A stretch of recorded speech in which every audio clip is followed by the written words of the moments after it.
pagkakaalam ay hindi lamang kwentong ng unang siglo. May mga pagkakataon na rin ngayon na ang tao ay gumagawa ng mali sa paniniwalang tama siya sa ngalan ng batas. Oo nga, no? Sa panahon ngayon, yung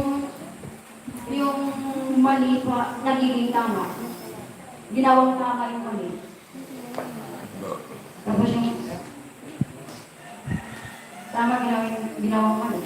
At yung sino pa yung tama, parang siya pa rin yung mali. Siya pa rin yung parang may kasalanan. Parang baliktad na. Sa antas ng buhay ng tao, baliktad. Pero sa antas sa karunungan ng Diyos ay iba. Ang mali ay mali.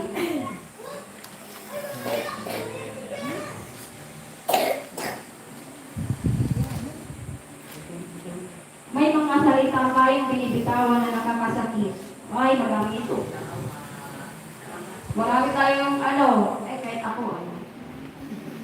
Lalo na pag hindi ka nakakalimutan ng Kristo, kung ano-ano na yung mga nasa kung ano-ano na yung mga lumalabas sa bibig mo. Totoo yun.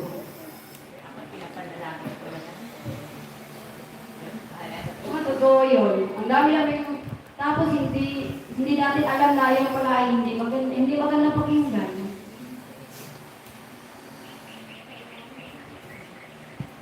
Dapat din pala, yung dawin tayo mananalita, yung bantayan din natin yung ating pananalita. Isipin muna bago magsalita. Pero minsan yung iba kasi wala nang kapasalanan, diretso magsalita. Hindi na nila minsan nila naisip na yung palang nakakasakit ka na pala ng yung kapwa.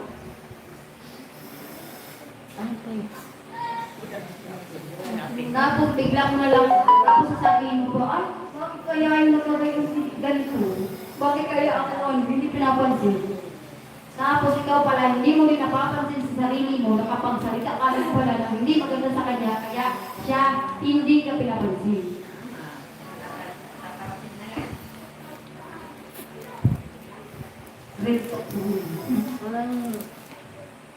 Walang nili. Sa liwanag ng Lucas 23:34, ang krus ay salamin.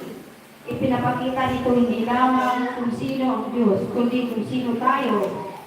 Mga taong may kakayahang magbulag-bulagan. Oo nga, no? Minsan magbulag-bulagan. Kita naman. Kahit meron ka nakikita pero wala.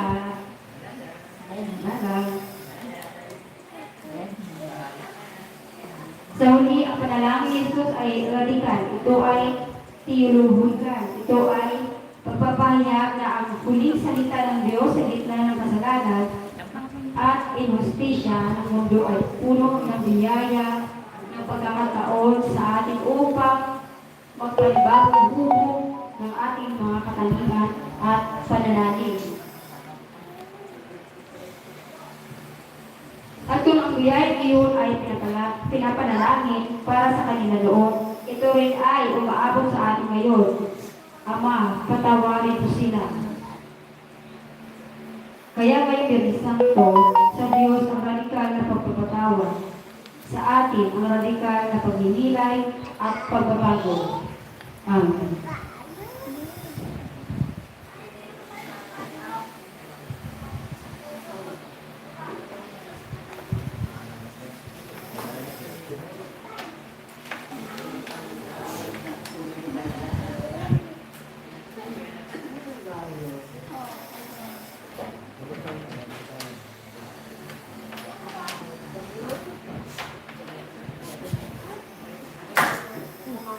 Pinatay mo ba ito?